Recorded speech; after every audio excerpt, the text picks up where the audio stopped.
हम ये फर्क समझ लें कि धर्म क्या है और धर्म के नाम की राजनीति क्या है।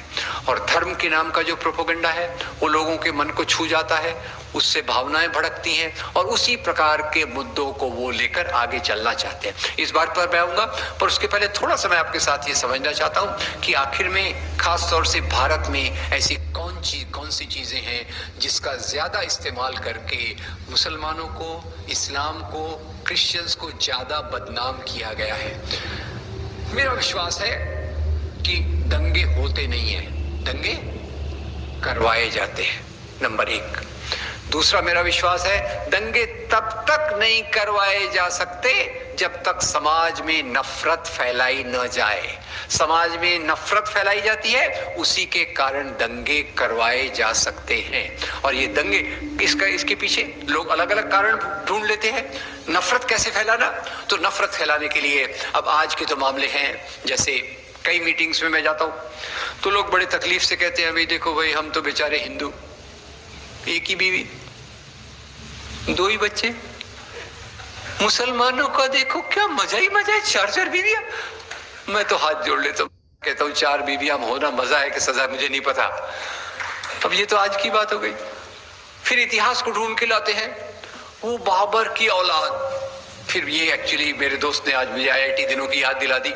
और IIT के दिनों में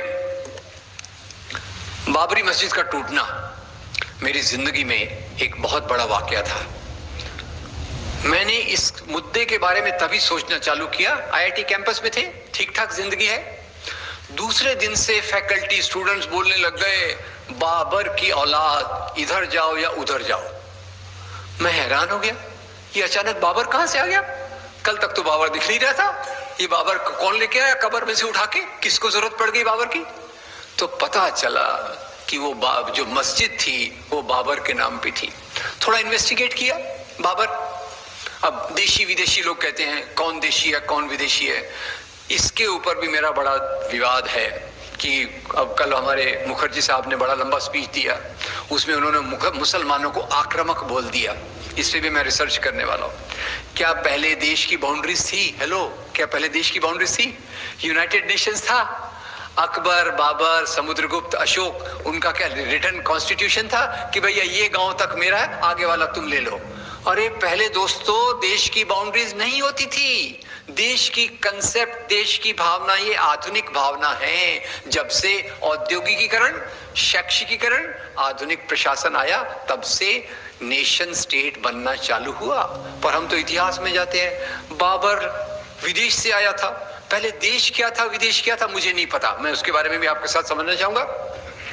पर मुझे पता चला बाबर को भारत आने का निमंत्रण, बाबर को भारत आने का निमंत्रण जिसने दिया था उसका नाम था राणा सांगा। भाई राणा सांगा को क्या तकलीफ हो गई? राणा सांगा की लड़ाई इब्राहिम लोदी से है। राणा सांगा बाबर को बोलता है आप आ जाइए, अब आज की कॉर्पोरेट लैंग्वेज में बोलूं तो आ जाइए, अपन पार्टनरशिप करके इब्राहिम लोदी को हरा देंगे। उसने अपनी भाषा में बोला होगा आ जाइए हम लोग अलायंस करके इब्राहिम लोदी को हरा देंगे। तो कौन सा देश किसका था? कौन था हिंदू, कौन था मुसलमान? ये हिंदू मुसलमान की लड़ाई थी या 2 राजा अपना साम्राज्य वृद्धि करने की कोशिश कर रहे थे? ये पहले नोट कीजिए। मैं इस बात पर आना चाहता हूं कि ये जो देशी विदेशी का मामला है आज के इतिहास में बहुत जोरों से उठाया जा रहा है कि आर्य लोग यहां से बाहर गए कि वहां से इधर आए। यानी पहले किताबों में था आर्यों का आक्रमण, आजकल वैसा नहीं कह सकते। अब आक्रमण कब होता है कब नहीं, आपको पता होगा। आर्य समाज कैसा था? आर्य समाज पशुपालक समाज था। Let's go to the basics. कुछ चीजों को मूलभूत रूप से समझने की जरूरत है। आज हमारे सामने जो बहुत चित्र खड़े किए गए हैं उसमें अनादिकाल से चालू करते हैं। अब बताइए पशुपालक समाज वो अपनी बाउंड्री कैसे डिसाइड करता था? अरे भैया पशु पालना है, जिधर अच्छी घास हो, ज्यादा हरी घास हो, उधर हम चले जाएंगे।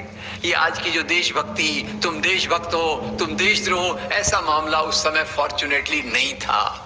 अब आज बड़ा डिबेट किया जा रहा है कि आर्य लोग यहीं के थे, यहां से दुनिया भर में गए। मुझे पता नहीं भाई कौन किधर से था, मुझे इससे कुछ फर्क नहीं पड़ता। मुझे केवल इतना पता है कि सबसे पहले मनुष्य का उगम जो हुआ वो हुआ था साउथ अफ्रीका में। और खैर साउथ अफ्रीका में हुआ हो या नॉर्थ पोल में हुआ हो, आज मुझे क्या फर्क पड़ता है। मुझे तो इतना पता है 15 अगस्त 1947 में भारत का जन्म हुआ और भारतीय नागरिक के रूप में हमारा जन्म 15 अगस्त 1947 में हुआ, फुल स्टॉप। उसके पहले क्या था, तुम्हारा घर कहाँ था, मेरा घर कहाँ था, मैं कहाँ से आया, वो डिबेट खत्म हो जाता है। खैर बाबर आया।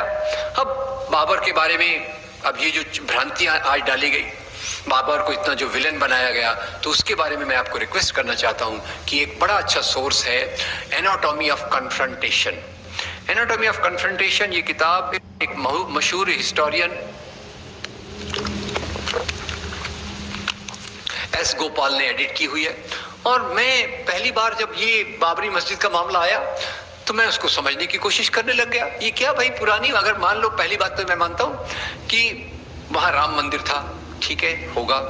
अब ये बात आज सिद्ध करना कि वहां राम मंदिर था, कई लोग कहते हैं वहां पहले बुद्ध विहार था। अब आप इतिहास को कहां तक ले जाओगे, आई डोंट नो, पर इतना मुझे मालूम है कि लोगों के मन में शंका कैसे डाली गई। लोगों के मन में शंका कैसी डाली गई, ये डाली थी शंका ब्रिटिश हिस्टोरियंस ने। और एक ब्रिटिश हिस्टोरियन थी, उनका नाम था Mrs A.F. Beveridge. Mrs A.F. Beveridge Ayodhya का गजट लिख रही है, और गजट लिखने के समय जब बाबरी मस्जिद का वर्णन करना पड़ता है तो वहां एक एस्टेरिक्स लगा देती हैं, स्टार लगा देती हैं, और फुटनोट में लिखते हैं पहले शायद यहां मंदिर था। आगे की बात मैं आपके कल्पना पे छोड़ देता हूं। आगे लोग क्या कहेंगे, सांप्रदायिक लोग आके, पहले यहां मंदिर था, भगवान राम का मंदिर था, भगवान राम का जन्म यहीं हुआ। अब भगवान राम का जन्म एक अपने आप में बड़ी अच्छी बात है, जहां हुआ वो हुआ मैं नहीं जानता, पर मैं इतना जानता हूं, मेरे दोस्त और एक महान डॉक्यूमेंट्री फिल्म मेकर आनंद पटवर्धन, उनकी फिल्म जरूर देखिएगा, राम के नाम। राम के नाम बनाने के लिए आनंद जी अयोध्या गए, और उन्होंने जाके अयोध्या में सोच के गए कि मैं अयोध्या में जो राम मंदिर है उनके पुजारी का इंटरव्यू लूंगा, पता चल जाएगा मामला क्या है। पर आनंद जी को प्रॉब्लम क्या हुआ कि अयोध्या में एक नहीं, दो नहीं, 50 के करीब राम मंदिर है। No problem, more the merrier, जितने ज्यादा उतने अच्छे। पर प्रॉब्लम कहाँ आया, आनंद जी हर एक पुजारी के, राम मंदिर के पुजारी के पास गए, उनका इंटरव्यू लिया, और एक सवाल सब में कॉमन था। सवाल ये था, बताइए आपका ये मंदिर किस चीज के लिए मशहूर है। और दोस्तों बड़े हैरानी हुई उनको, सभी पुजारियों का जवाब एक ही था। आप गेस कर सकते हो, भगवान राम का जन्म मेरे ही मंदिर में हुआ था। Thank you very much. अब वो भगवान राम कहाँ पैदा हुए, मतलब खुशी की बात है, पर एक बात आपको बहुत प्यारा दोहा में बता देता हूँ, मेरी हिंदी को माफ कीजिएगा, और हिंदी में ये वो दोहा बहुत सूट होता है, वो है गोस्वामी तुलसीदास का। हिंदी के महान साहित्यकारों और संतों में से एक गोस्वामी तुलसीदास अपनी आत्मकथा विनयावली में लिखते हैं, तुलसी सरनाम गुलाम है राम को, जाको रुचे सो कई वो, मांग के खाइबो मसीत मस्जिद में सोइबो, लेबे को एक न देबे को दो। मेरा नाम तुलसीदास है, मैं भगवान राम का गुलाम हूं, मुझे दुनिया से कोई लेना देना नहीं, मांग के खाता हूं और मस्जिद में सोता हूं।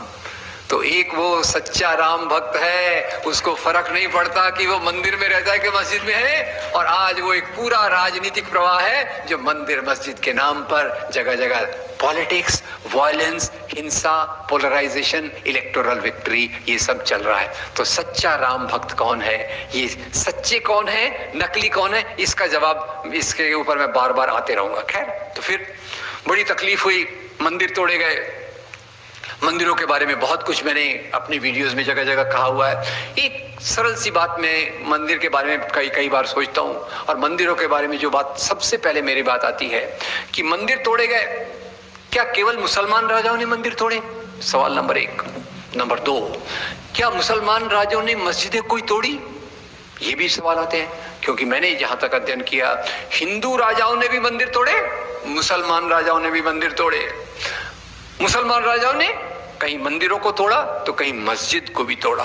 चारों प्रकार के उदाहरण मैं आपको बता सकता हूं। केवल सारांश में इतना कहूंगा, 3 हिंदू राजाओं के नाम मैं लूंगा जिन्होंने मंदिरों को तोड़वाया, और वेरी ऑथेंटिक सोर्सेस से पहला सवाल मेरे सामने आता है वो है 11वीं शताब्दी कश्मीर। 11वीं शताब्दी कश्मीर में एक महान कवि थे